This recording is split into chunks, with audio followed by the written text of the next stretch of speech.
Do you hear that? It's the wind. It's a sound I've known since I was a boy. The wind rustling along the highway, along Highway 53. I'm used to this area.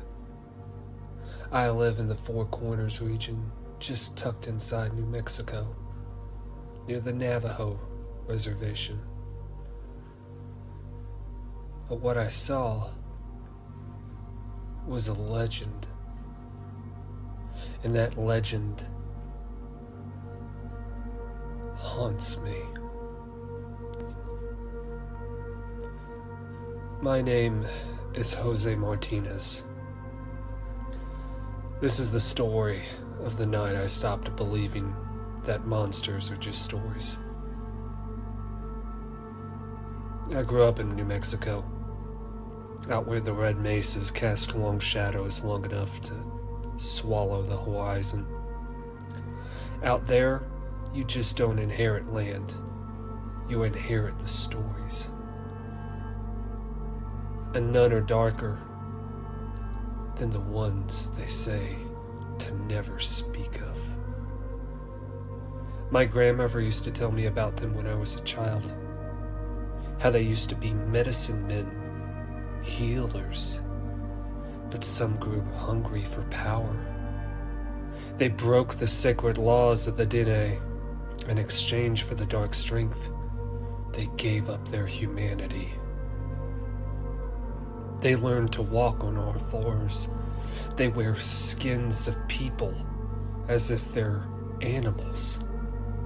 To move faster than the wind and mimic any voices they ever heard. She told me, never whisper at night. It calls to them. And never say their name out loud. They'll listen. I laughed. I thought it was superstition. But out in the desert, the superstition keeps you alive. It was late October when I started a delivery route around Highway 53. That runs from Grants to Gallup through the Zuni Reservation in the Aramoro Cliffs. A long stretch of nothing but asphalt, lava rocks, and open desert. No towns, no lights, just the road and your beating heart. The locals call it the Witches' Highway, and that night, I found out why. I was about 2 hours into the drive when I saw it.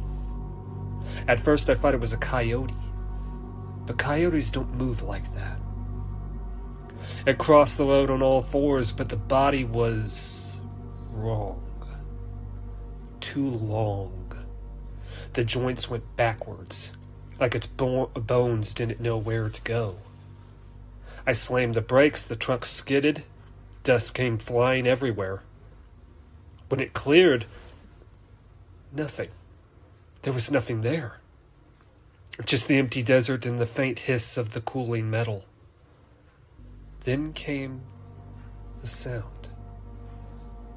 It was laughing. Not close, but then again not very far off either. I grabbed my flashlight and I stepped out, and that's where I saw it. It was crouched in the ditch. Its skin was gray, cracked, and its mouth stretched too long. It was smiling. It was enjoying the fear it was tormenting me with.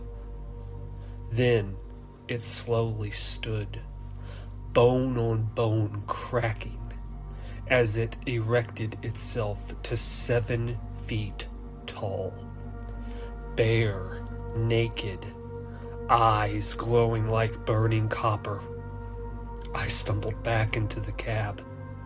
I locked the doors, and then I floored it. The rearview mirror caught a flash of the movement. It was chasing me. It was running on 2 legs, then 4, then 2 again. I hit 70, then 80, and still I saw the lights. They were keeping pace. That grin, its unblinking eyes. Then suddenly, it dropped to the ground, and it vanished into the dark. I made it to a gas station in Rama. I was shaking so bad I could barely hand over my card. The old Zuni man behind the counter looked at me like he already knew. "Rough night?" I nodded. "You saw it?" he asked. I didn't say anything. He reached under the counter and handed me a small pouch. "Cedar ash and white cornmeal," he said. "Scatter it behind you when you drive. Don't look back."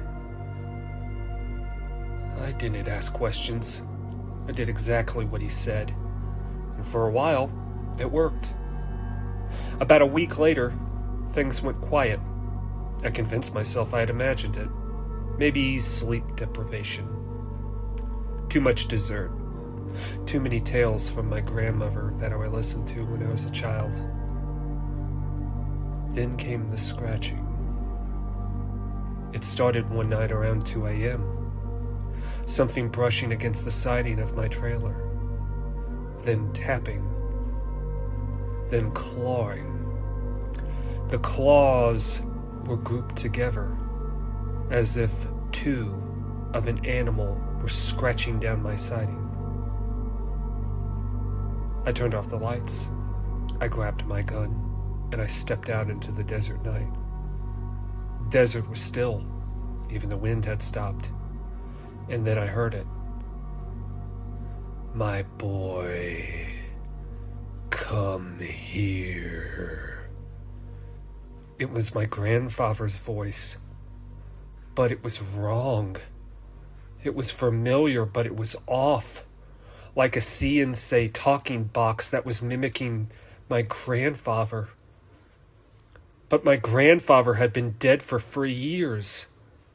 Then the voice came again, now closer. "Come here, boy. Please." I raised my flashlight, and there it was, standing just beyond the fence. It wore his face. The skin didn't fit right. Loose in some places, stretched tight over the bones. Its eyes glowed like dying embers. And when it smiled, I saw teeth that didn't belong in a human's mouth. Long, jagged. I fired twice. It didn't fall. It just jerked. It unnatural, twitching and hissed. Then it ran into the dark, laughing, faster than anything I had seen move ever. I went to my aunt the next day in Winter Rock. She was a medicine woman, one of the last ones who kept the old ways. When I told her what I saw, she didn't question me. She just sighed. "You can't fight it," she said. "You can't kill it. If it called your name, it knows you now, and it waits." She gave me herbs, ashes, and cedar to burn each night. For a time it worked. Months passed, no scratching, no voices. But I made a mistake. Last summer I got a call, a new job. Better pay, a delivery route out of Albuquerque. Guess where it led? Back to Highway 53. I told myself I'd be fine. It couldn't still be out there. That maybe I was just tired at that night. But deep down I knew. This curse was following me. Halfway through the route, my headlights flickered, the radio died, and suddenly my truck stopped dead quiet in the middle of the highway. I sat there, my heart was pounding. I was staring out into the black horizon, not a light to be seen. And then I saw it. In the mirror, behind me, a figure, standing in the middle of the road, tall, thin, holding something. I turned around, my stomach dropped. It was holding the cornmeal pouch, the same one the old man had given me. And right there in front of me, it tore open. Everything went still. No sound, no breath. Then out of the desert, something crawled into view, on hands and feet, moving wrong, bending wrong, snapping joints. It rose, bones cracking, face twisting into that same impossible smile. And then it whispered, "Hello." I slammed the gas. Even though the engine was dead, somehow it just kicked into life. The truck roared. But in the headlights, I saw it kept pace, running beside me on all fours, then two legs, its grin never stopping. Then, in a voice that wasn't human anymore, "You shouldn't have come back." It slammed its hand against the window. My glass, it cracked like ice. And then suddenly, it was gone. I don't remember getting home. All I know is that when I woke up the next morning, the truck was covered in prints. Long, thin fingers, ending in points, burned into the metal. The sheriff said it was vandals. I didn't argue. That was 3 months ago. Now some nights when the wind shifts, I still hear it. The scratching, the whispering of my name in the dark. Hello. I'm leaving New Mexico tonight. I'm heading east. Maybe it can't cross that far, but deep down, I know the truth. Skinwalkers don't haunt places. They haunt people. And once it knows your name, you don't stop